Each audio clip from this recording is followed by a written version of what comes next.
Ayan na. Good morning. Good morning, good morning, good morning. Sabi nga natin na literally magana tayo dyan. Good morning tayo dyan. Kakarating lang natin at uh, kaka-freshen up lang natin after a very long flight, very long flight. Kaya sabi ko, why not? Let's go contractor chic, 'di ba? Contractor chic. Just to be clear, guys, andito po tayo as a visiting scholar, visiting professor. So uh, this is an academic trip I was invited to, and everything is covered by very good friends at an academic institution here. Pero wag naman tayo let's not pass on the chance na mag-contractor chic dahil si Edu Manzano, hindi si Edu Manzanas, si Edu Manzano ay tuwan-tuwa sa sarili niya. Mukhang every morning, good morning myself, Edu Manzano in Chevrolet GMC. Tapos the next day, good morning Edu Manzano in the Louis Vuitton shoes na actually totoo yata yung iba. And then, good morning, Edo Manzano, in my contractor AI-generated picture. So sabi ko, kung may mga nepotitos tayo, baka naman, pwede tayo mag-nepo zadis. Nepo zadis. By the way, guys, naka-shades tayo, hindi dahil lang, good morning, hindi pa lang yung senador. Sir Ben Tulfo, Bitag, BTAG Productions. Yeah. Hindi. So yun, guys, sabi ko kung si Edo Manzano ay magko-contractor chic, bakit naman hindi si Zaddy Richard? Zaddy Richard. Speaking of Zaddy Richard, kanina mukhang haba nagbabardagulan tayo. Parang may mga inaaway-away ako bago ko lumipad across the Earth, planet Earth. Mukhang nagbabardagulan na rin dyan sa Pilipinas. Mukhang, my goodness, may statement kanina ang Executive Secretary Bersamin na inaaway niya ang Kongreso.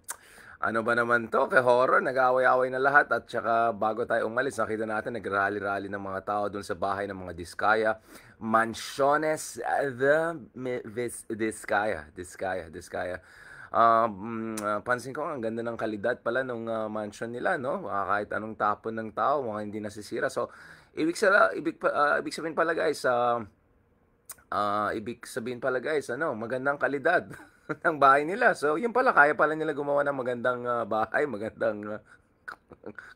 my goodness, nalaman ko nga ba't sa UP, ang ating minamahal na institution ay may mga kontrata rin pala mga diskaya. Kahit dun sa mga UP Manila, may isa doon na naman, my goodness, ke horror talaga ito. Stainless daw. Man of Steel. Yun ang ano ni Kuya, Man of Steel. Ayan na yung mga DDS. Ayan na yung mga DDS, nagising na. Ano na, mag-OT na kayo? Mag-OT na kayo? Overtime pay na ba ngayon? Tulog na kayo. Akala ko tulog na nga yung mga DDS trolls. Yung pala, walang iya. Hinabol pa si Tito Richard. Oo, live to. Ano ka ba? Hindi niya nababasa live. Andyan sa taas, live. Nyamet na gito nga. Oo, live to. Nasa kabila tayo ng mundo. Kaya iba yung... Kaya, good morning. Good morning. Literally, good morning sa atin lahat. Habang may jet lag ba tayo at medyo nahihilo-hilo pa tayo sa jet lag. Let me get this out of system. Kaya wala tayong time na magpalit ng damit. Kasi sabi ko kanina, magfo-formal ba ako? Wag na. Sabi ko, ito na, mag-contractor chic na tayo, ala Edu Manzano. Uh, so, marami tayong pag-usapan, guys. Ayan, si Sir Chinkitan. Kamusta para, Sir Chinkitan? Alam mo, Sir Chinky, every time nag-upload ako dito sa TikTok, which is hindi naman gano'ng kadalas, lumalabas yung mga videos mo and I learned a lot. Unfortunately, we didn't have a chance to catch up with Sir Chinkitan, who provides absolutely amazing commentaries on kasi Ilocano ako, so mga matters of financial literacy are close to our heart. So sana Sir Chinkitan, soon mag-collaborate tayo. Speaking of collaboration, may isa tayong na-collaborate dati. May isa tayong na-collaborate dati na kaibigan natin na taga Baguio. Tapos biglang kanina, kasi ang aga ng flight ko papunta dito. So, basically, hindi na ako natulog. Nagtrabaho ako through the night. Tawag here, tawag dyan. Long nights and all. So, tingin-tingin ako, nag-scroll ako ng YouTube, bilang, wow, mukhang may galit na galit sa akin dahil lang may sinabi ako dun sa Mayor for Good Governance. So again, out of goodwill, nag-message ako kanina, sabi ko, Kapsat, ano ba naman, Kapsat? I didn't mean to offend or anything like that. Ang akin lang naman, guys, is gusto ko ng consistency. Gusto ko ng, ayoko ng, ano, di ba? Ayoko ng, gusto natin ng consistency. Okay, I don't want to even use the word hypocrisy or whatever. At mukhang natamaan yung kaibigan natin. Kasalanan ko rin kasi minsan medyo ano tayo, spicy tayo, medyo bardagulan tayo by nature. And you cannot blame me guys. 10 years na po tayo tinitroll ng mga ka-DDS natin. Pero tayo naman guys, 'di ba? Ano pa rin naman tayo, go go go lang tayo.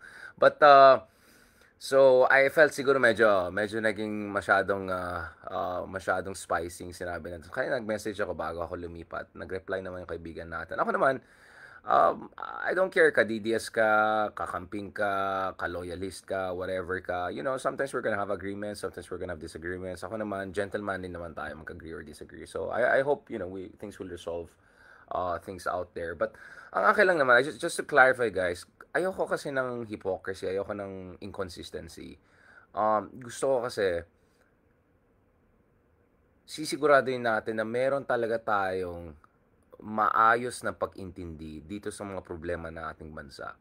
Meron tayong, hindi lang, the term objective kasi naabuso na eh.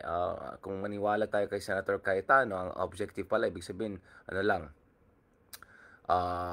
magpanggap na lang tayo na walang mga kababalagan na nangyari. Hindi, bakit pa natin impeach si Sara Duterte? Popular naman siya, di ba? Talunin na lang natin sa 2020. Ganun na lang.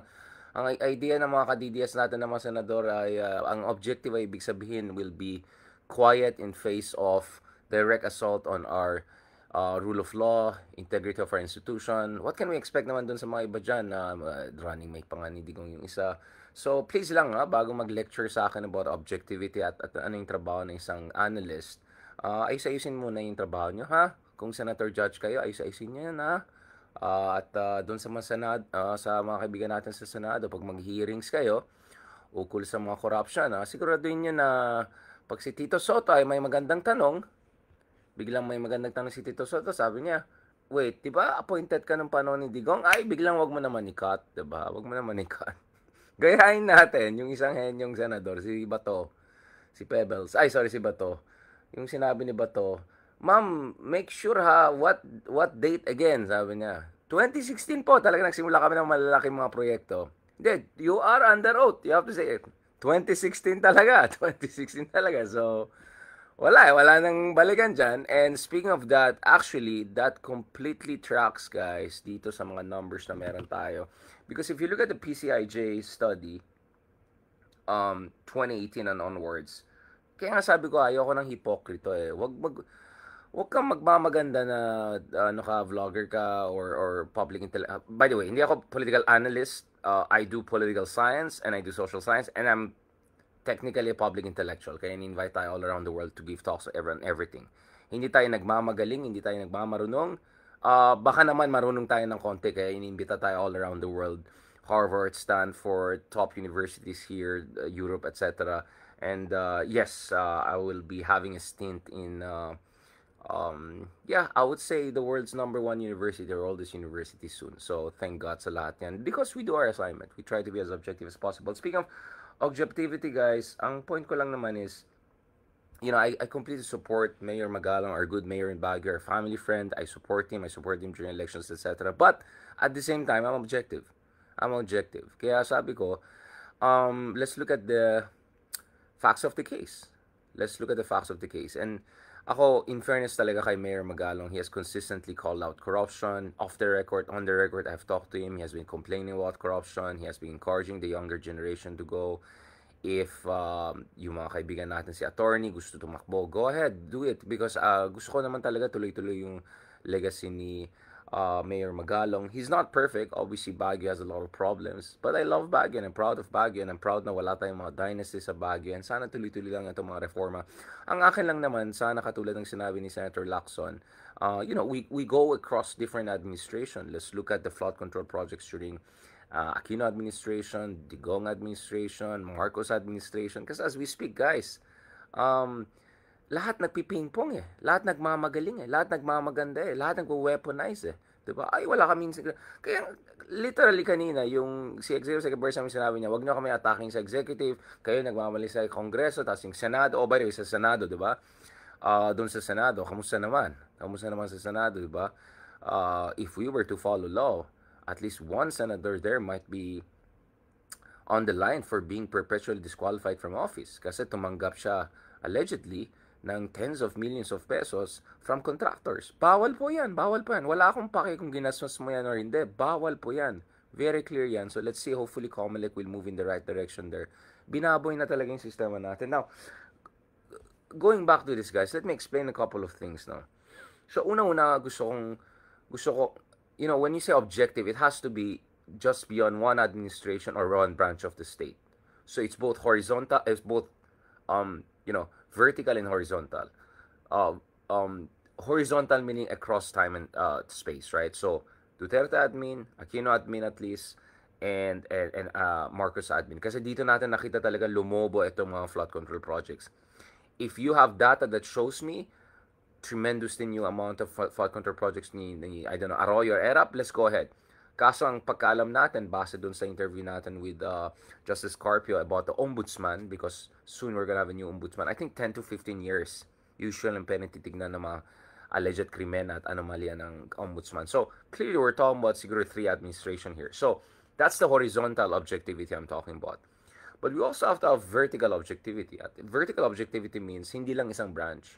So, yung mga nakaka-DDS natin na sobrang excited na i-investigate ang Kongreso, pero wala silang sinasabi sa Senado, ay may problema tayo dyan.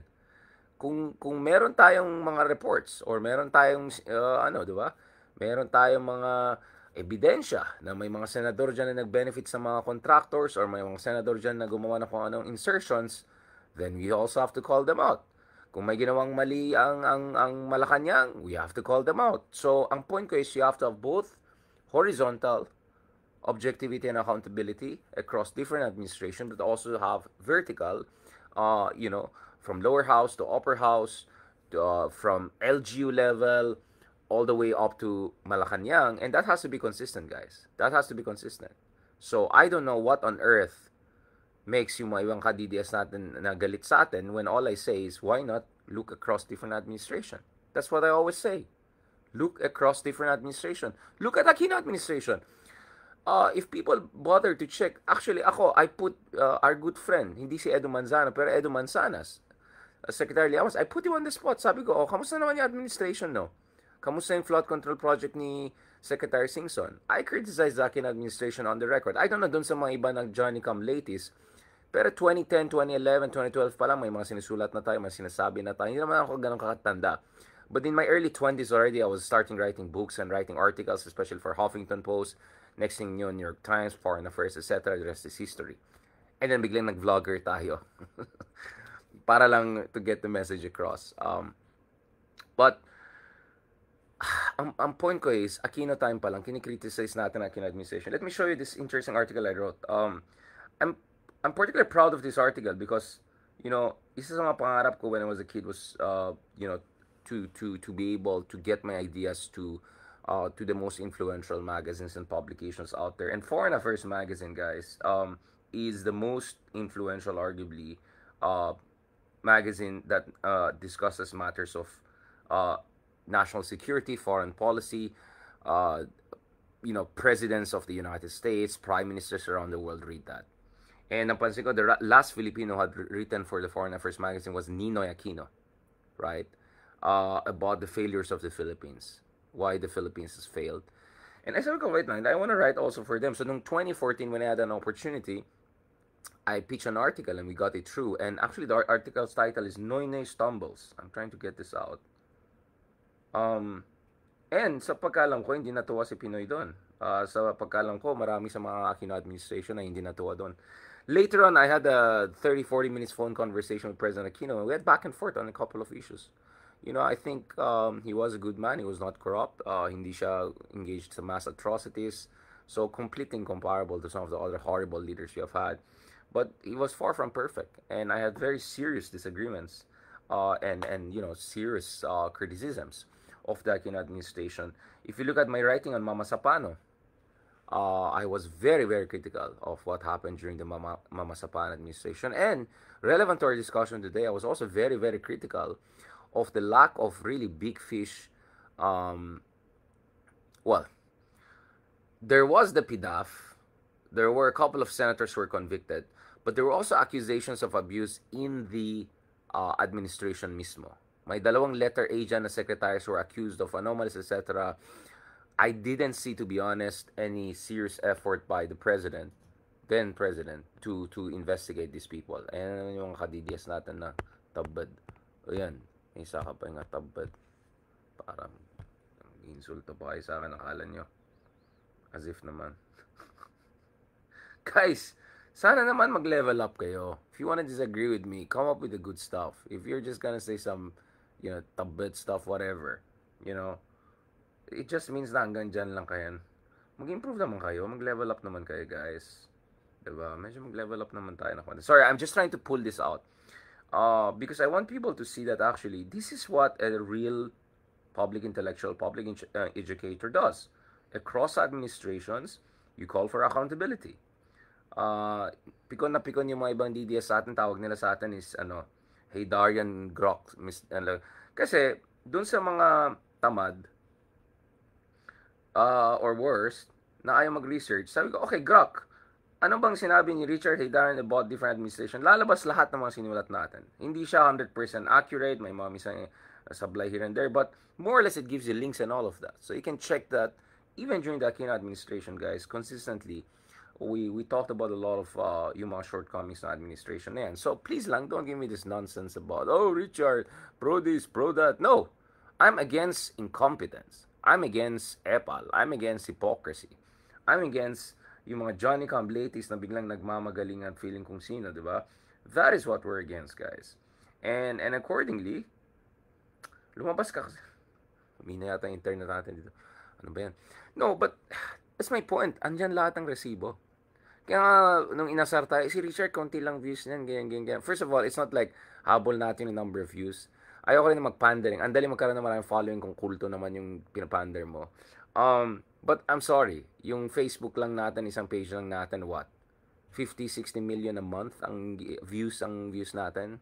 Sorry, maybe 50-60 million views a month is not too much for some of our ka-DDS friends, but I think it's pretty good number considering we keep this at a really high quality, as like critical thinking, vlogger friendly, social media ish discussion, right? And tuloy, napikon siguro to sa akin, hindi lumas. I don't know why hindi gumagana. I'm trying to get out the internet here para makita na. But you can check it. I can post it later on. So anyway, paano ni Aquino pa lang, we raised a lot of criticisms against doon sa issue ng Mama Sapano. But also I raised a lot of course, yung, even on foreign policy, I was very critical. Sabi ko, wala tayong functional diplomacy and we did not strengthen yung position natin on the ground as China was bullying us in the West Philippines. So everything is there. Problema kasi, yung mga iba, either tamad or wala naman kasi silang sinulat or anything like that, so wala silang masabi. Pero tayo kasi may resibo tayo eh. Andiyan naman lahat eh. Now, speaking of corruption nowadays, katulad ng sinabi ko ng isang araw, guys, mag-ingat tayo. Huwag tayo magpapadala doon sa mga oportunista, doon sa mga baka naman guilty na naghahanap ng distraction, at huwag tayo magpapadala sa mga trapo na nagpi-PR stunt. Guess what? Inaway-away tayo ng mga tao. Richard, ayan ka na naman, bakit ka bitter? Eto na nga, magaling na nga ginawa ito ng congressman na ganito, ganyan. Sabi ko, sigurado ba kayo na aming sinasabi? Ayan tuloy. Bigla kanina may nagsabi na may umangal na, uy, hindi totoo na binaribe namin yan, ganyan. So, I'm just saying, guys, use your critical thinking. I don't know who's saying the truth. What I'm saying is, I know that I'm not gonna believe anything just easily like that. Especially when I know there's a very high incentive for people to make publicity stunts, diba? Or there's a very high, incentive for people to weaponize corruption discourse. Kaya sabi ko nga, dapat siguraduhin natin hindi ma-hijack itong anti-corruption anger natin. But more importantly, guys, sana guys, hindi tayo hanggang moral outrage lang and name and shame. Alam mo guys, anong problema sa name and shame? Ang problema sa name and shame is, what if walang hiya yung mga name and shame natin? No matter how many nepo kids you name and shame online, no matter how many politicos you name and shame online, alam mo guys, ang dami mga makapal mukha dyan They will just gonna go private, they're gonna go abroad and 5-star hotel for a few months, they're gonna come back and then back to normal. Yung iba naman kapal na mukha, they'll turn this around and make it look as if sila pa yung hero. So what I'm saying here, guys, is use your mind, critical thinking. And that's why you need horizontal and vertical. And you have to look across time and space.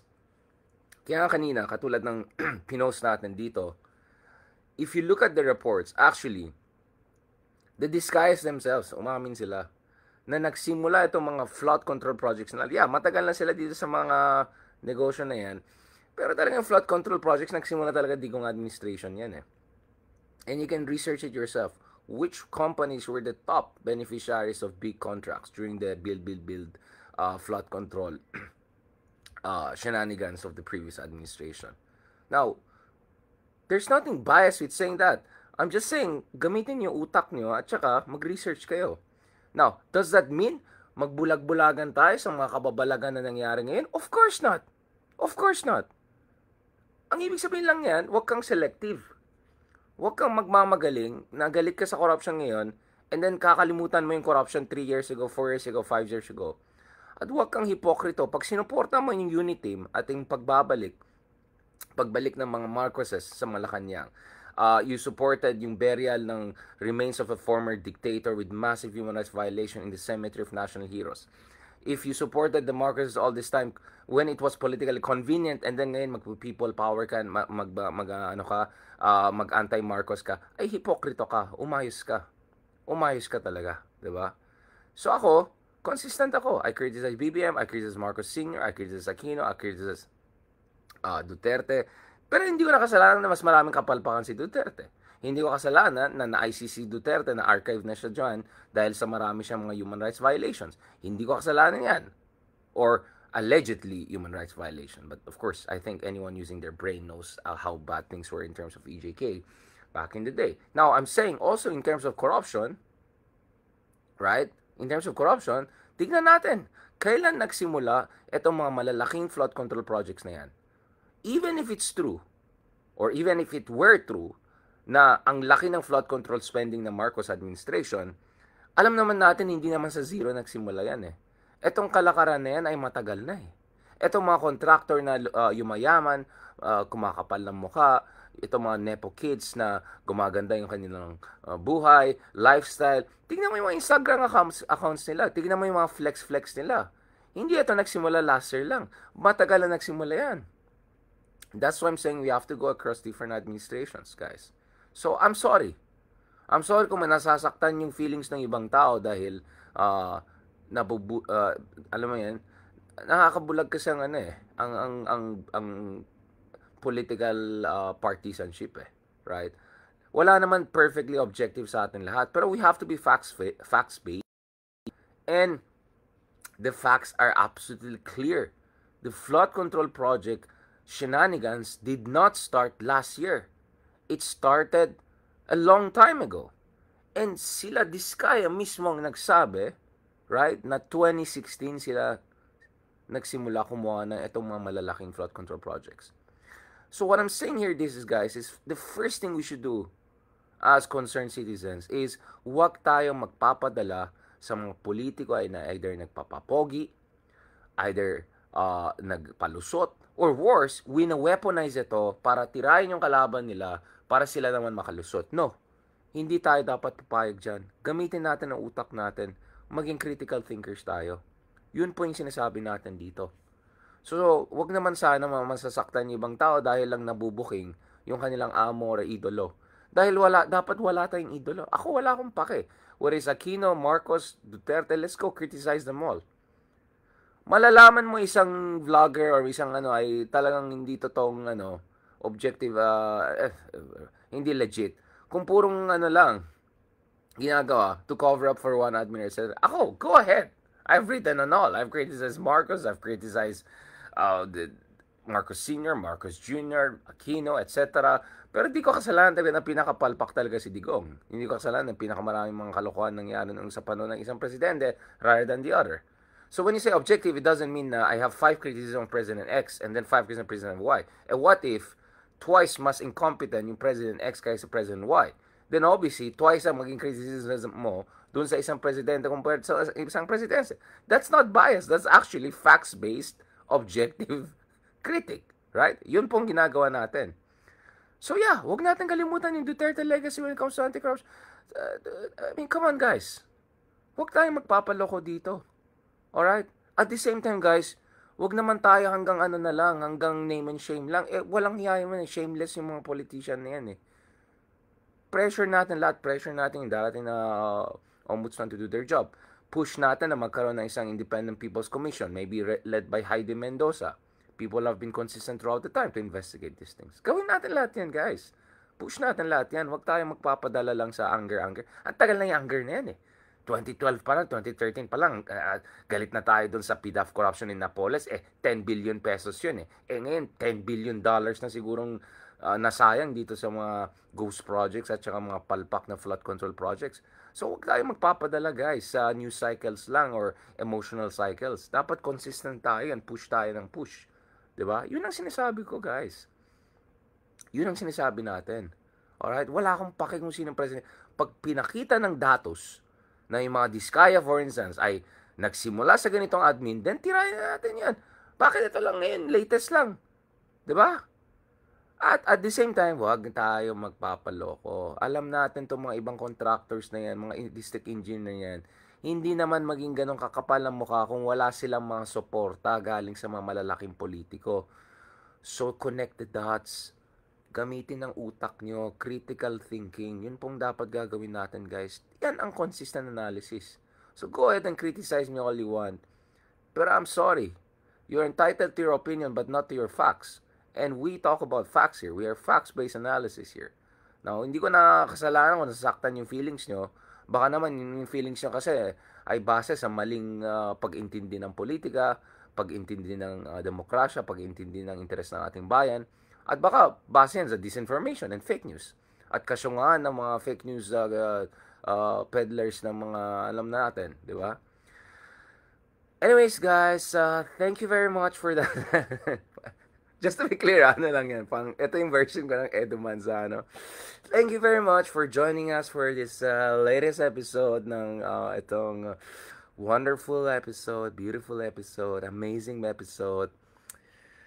The most amazing #1 vlogger in the world. But just to be clear again, thank you again dun sa isang academic institution na nag-invite sa atin pumunta dito. Tayo po ay, at the end of the day, our heart is really in the world of research and analysis, and everything we do as a vlogger, as a political analyst, I hate the term political, as public intellectual, educator, columnist, ay extension ng ating research as an academic, at more importantly, yung ating adhikain para sa ating bansa, para sa ikakabuti ng ating bayan. Because I know the Filipino deserves the best, and I know that we can do better, and I know that right? These kayas are just the tip of the iceberg. At I know that maraming politiko ay nagpapalusot. I know ay marami dyan ay nagpapapogi lang. At I know lang, hindi naman si Edu Manzano. Hindi naman siya politiko pero nagpapakit siguro. At alam din natin na marami dyan ay medyo nagmamalinis, kaya na alam naman natin sa kanila nagsimula yung mga kalokohan na yan. Alright, so on that note, thank you very much guys. Have a wonderful weekend. I know it's almost Sunday there. So have a blessed Sabbath day. And doon naman sa mga kaibigan natin, followers natin on the other side of the universe, thank you so much for joining us and supporting us.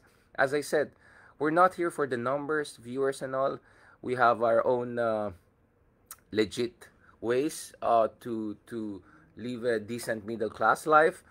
But thank you for making sure that we have tens of millions of views at least on our Facebook account lang, and millions of other views on other accounts. Thank you so much for your support, because that means a lot to us. Because that means marami sa ating mga kababayan ay gusto ng high quality, critical thinking based, facts based analysis. Now, iba facts first, yung iba number 1 na nga si Mark Gamboa ngayon, yung kanyang Models of Manila. Marami magaling dyan, guys. Tayo naman in our own little way, we want to make sure that we have a deep dive into all sorts of different issues.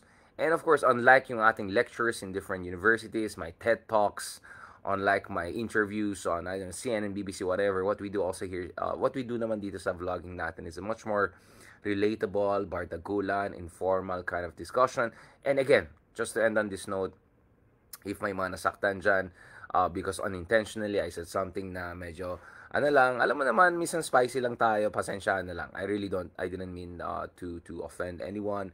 And ako naman, even though hindi tugma yung ating paniniwala sa mga bagay-bagay, I'm a gentleman. I'm sport.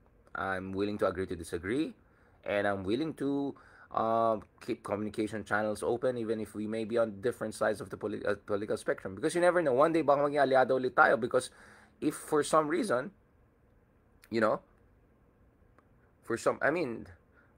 alam ko maraming biglang loyalist na followers natin.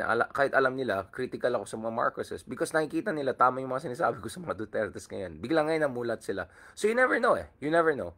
What I know is, the national interest of the Philippines is in having a critical thinking electorate, and also in this consistent call for accountability, and also hindi dapat tayo magpapaloko sa mga kulto, sa mga fake news vloggers, etc., etc. Alright?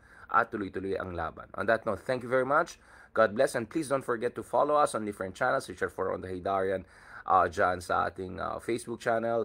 TikTok pa rin, by the way, Richard Haydarian 007 ba? Feeling James Bond. And of course, dito naman sa YouTube, please don't forget to be part of our community. As soon as I get over some jet lag, get to think straight, finish some work, get around, let me also figure out how am I gonna, yes, kailangan ko gawin yan kasi marami tayong mga subscribers and followers and members of community.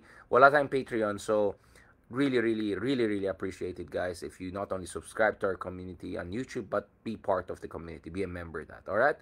Thank you very much. God bless. Maraming salamat. Mabuhay ang Pilipinas. And yes, sana hindi lang tayo hanggang name and shame and moral outrage. Sana critical thinking tayo at tuloy-tuloy ang laban natin. God bless and talk to you soon.